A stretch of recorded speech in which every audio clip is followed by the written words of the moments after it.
Dallas Cowboys on the road at the San Francisco 49ers. This, guys, just this morning, actually, there were still several 3.5s available. Now there's only one juiced 3.5 left, and it has moved to 4 across the board in favor of the 49ers. Again, when I woke up a couple of hours ago, there were still 3.5s to be had. Those are no longer there. 46 to 46.5 is your total in this one. Steven, listen, you're a 49ers guy. Brock Purdy has pretty much proven everybody, including me, wrong. I thought at some point you turn into a pumpkin. Like at some point, and that's not to say maybe that's not this week, but at some point along the way, you show that you are, the last person taken in the draft. Literally one more name gets said and you do not get drafted. But he has proven everybody wrong. He has done what he has needed to do. And through that, they find themselves as 4-point favorites over a Cowboys team that went out and had a very convincing win last week over the Tampa Bay Buccaneers. So I'll go ahead and lay this over to you. What I will say, though, as the lead in here, 49ers played on Saturday afternoon and they stay at home. Cowboys had to fly to Tampa on a Monday night play. Now fly across the country to play a Sunday afternoon game here against this 49ers team. I don't think we should just take that lightly, right? I mean, that's a lot of travel. That is a coast to coast flight. That is not really ever stopping in Dallas for them to check in at their house and, have some normalcy and things like that. So I do think that we should at least take into consideration that San Francisco rest advantage and no travel whatsoever to the rest disadvantage and lots of travel on the Dallas side of things. Yeah, definitely an advantage there for the 49ers, and maybe that's why this has moved out a little bit to 4 at a lot of books. But I got to say, guys, this is pretty expensive for the 49ers in my mind. There was a good stretch there towards the second half of the year where some books that are originators in these markets had the Cowboys slightly ahead of San Francisco as the top-rated team in their power rankings out of the NFC. So if that's the case, then this can never be 4 for the 49ers. And I think there's still some priors on Dallas being baked in here from the last couple of weeks of the season. And I came on here last week and told you guys that I really didn't give a damn about what they showed in the last 2 weeks of the season when they had a very small chance of improving their playoff situation. So if we go back now and look at the Dallas Cowboys offense since Dak Prescott came back from injury until that big Christmas Eve win over the Philadelphia Eagles, this has been an elite offense. In that span, the Cowboys are second in EPA per play. They are fourth in success rate.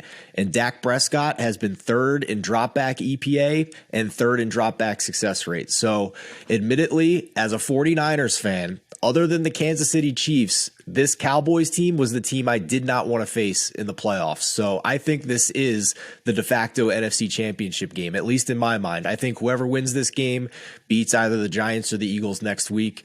And admittedly, how I'm betting this game, I have San Francisco futures. I'm going to try and middle those futures and take Cowboys +4 here because I think the price is a little expensive. Admittedly, though, I think this 49ers team is really good, but I think they're pretty darn close to what the Cowboys are at their peak. I don't know what Cowboys team's going to show up any given week, it seems. But all the talk we had last year, Matt, about the Cowboys being a paper tiger and not beating any good teams, that's not this year's Cowboys team. This team this year has beaten good teams. And when they bring their best, they are among the best teams, at least one of the top 5 teams in the NFL. So I am very concerned this week as a 49ers fan. I laid it, Adam. I laid the 3.5 with the 49ers. I think that this defense just is a different beast here for this Cowboys squad. And I think it's all fine and dandy what we've seen from them, a good bit of the year. But listen, it's just there's a difference in facing good defenses than facing the very best defense in all of the NFL. If you look DVOA by situation, right, for this 49ers team, first down passes, they're best against the number 1 in first down passes. First down runs, they're second against that. So again, you're not getting very much. You're not getting success on first down against this team. So now you're facing second and long. Well, against second down passes, they're fourth in the NFL. Against second down runs, they're third in the NFL. So now you're finding yourselves in third and longs and third and whatever. They're very first against third down runs, and then they're third overall against third down passes. So, by situation, the 49ers just the defense just puts themselves in positions to succeed. You're not getting success on the early downs, which puts you in bad positions in these later downs, and it equals not very many first downs, right? And not very many points against this team. And Dallas's use of Ezekiel Elliott in continuing to give him as many carries as he is getting. I'm not joking with you because we've been ragging on this pod, Adam, for half the season or longer. Zeke's last 40 carries for this team, 74 yards on his last 40 carries for the Cowboys, and they continue to turn around and hand the ball to this guy. I think we're getting a coaching mismatch here. Obviously, I like the defense better on the 49ers side of things, so that's why I laid it. What say you here in a game that is sitting 3.5, 4, 46 total? I will pass on the side. I think the total is the angle for me here. This is an over for me. I understand just how good the San Francisco defense is. I understand just how good the Dallas defense can be, but good offense in the end still beats good defense in the NFL. And we've seen 5 of the 6 wild card round games go over, and the 6th would have if not for Brett Maher. So you're looking at a different scoring environment than you had earlier in the year. And Dallas's offense, with the exception of that dud that they laid in Washington, has been absolutely outstanding throughout the entire season. On the other side of things, what more can I say about San Francisco other than they are finally fully healthy? And we have not seen this offense with full health, with everyone since the McCaffrey trade being there at the same time and being healthy, right? What we saw was almost as soon as Christian McCaffrey came in, Deebo Samuel went down. And George Kittle has been working his way back, and probably the last 2 weeks of the regular season was when George Kittle started to look more like himself again. Well, all of the weapons are there now, and let's just, go and say those guys are covered. Guess who's going to be one-on-one all the time? Brandon Ayuk's going to be uncovered, essentially, for San Francisco. And look, last week I came on here and said I thought Eli Mitchell over was a good play. He got the 9 carries. Yeah. Right. He's got 2 yards. So I don't think that's going to happen again either.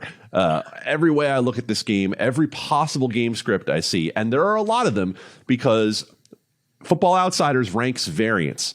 And the only 2 teams in the regular season that had higher variance than Dallas were Detroit and Denver. Yeah. And you're talking about the Russell Wilson experience and the Detroit defense that was all the way up and all the way down. So you don't necessarily know what you're going to get from Dallas week to week. Steven said that. Steven mentioned the fact that, when they bring their best, I don't know if they're going to bring their best, but I do know that when they do have their best, we're talking about the defense more than the offense. The offense has been there all year long for Dallas. So I'll play over 46. Couple of different props in this one that I like. Christian McCaffrey over 35.5 receiving yards. Listen, if the Dallas defense is able to get a bunch of pressure on Brock Purdy and company, listen, Shanahan is smart enough to know how do you combat that, right? You're getting the ball out quickly. You're throwing some screens. You're doing some different stuff like that to try to keep them at bay. They're going to have a lot of stuff drawn up for Christian McCaffrey as it is anyway.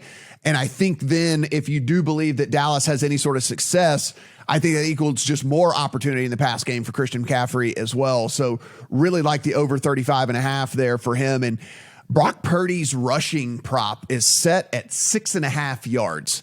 And if we think Micah Parsons is going to be able to get in that backfield a few different times, listen, Brock Purdy is sneaky athletic. He hadn't had to show it a ton this year, but if you go back and look at his collegiate statistics and what he did in college, like he ran the ball a decent amount in college. Like he's got a little bit of legs, a little bit of speed here.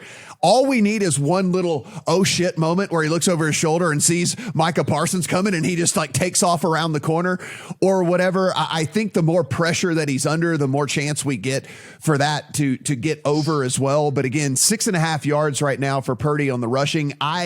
In 2 different batches of projections I ran, I never got lower than 10.1 yards for him in as far as rushing yardage. So I'm going to play the small edge here on the over for Purdy rushing yards as well. Steven, your boy Purdy can move. I don't know if you know that or not, but he's got some wheels.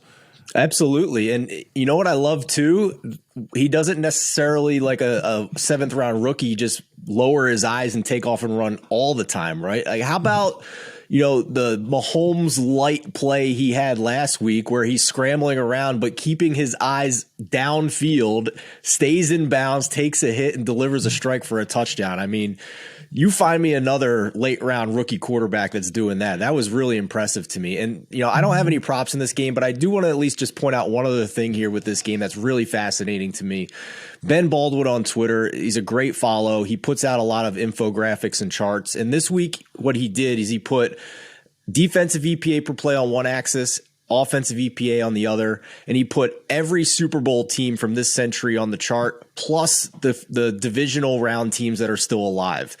And now it puts the 49ers with their year-long numbers there, which is loaded, right? Like, a lot of these games were Jimmy G. So what I did is I went and just looked at what they were with Brock Purdy. And the only offenses that have been better than the Brock Purdy 49ers in terms of offensive EPA per play are this year's Chiefs, the Kansas City 2020 Super Bowl champions, the Peyton Manning 50 touchdown pass season with the Broncos, Kyle Shanahan's Atlanta Falcons in 2016, and the New England Patriots in 2011. And then there's, the undefeated Patriots of 2007 that are in a different stratosphere than everybody else. But that is really elite company for what this offense has been under Brock Purdy. Right. And the defense has been as good as the Legion of Boom Seahawks in 2013. Okay. All right. This is a pump the brakes moment on the Brock Purdy offense numbers. Let me also read you the defenses that San Francisco played during the Brock Purdy era. Chargers, Cardinals, Saints, Dolphins, Bucks, Seahawks, Commanders, Raiders, Cardinals.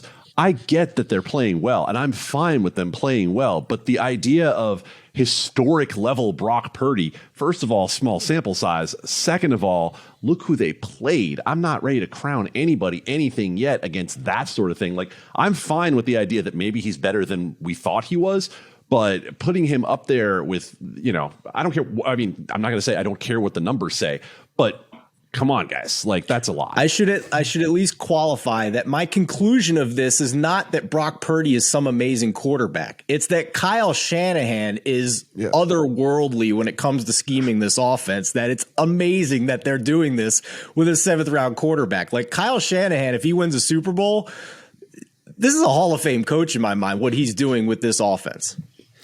So, Adam, if we were power rating coaching staffs, the Cowboys would probably be dead last for me, right? In coaching staffs left in the playoffs. They'd be left 8 of 8 in the playoffs. Okay. Yes. All right. 8 of 8. Yeah. No, of the teams left in the playoffs, like 8 of 8. And so with that, there will be a decision. There will be several decisions to be made in this game in which I will give massive advantage to what's going to be on the 49ers sideline than what's going to be on the Cowboys sideline. Like, we should all be talking right now, because the assumption of rational thought would be that you would want to put the ball in your playmaker's hands as much as humanly possible. Tony Pollard's reception prop is only 2.5.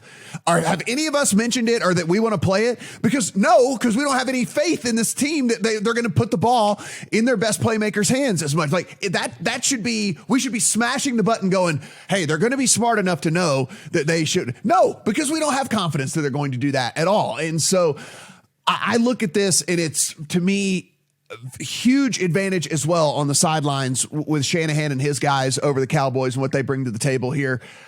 I weirdly, I weirdly think the 4 might even be a little short. I think this could be a comeback down to earth moment here for this Cowboys team. And I would lay the 4 if I didn't have the 3.5 in my account already.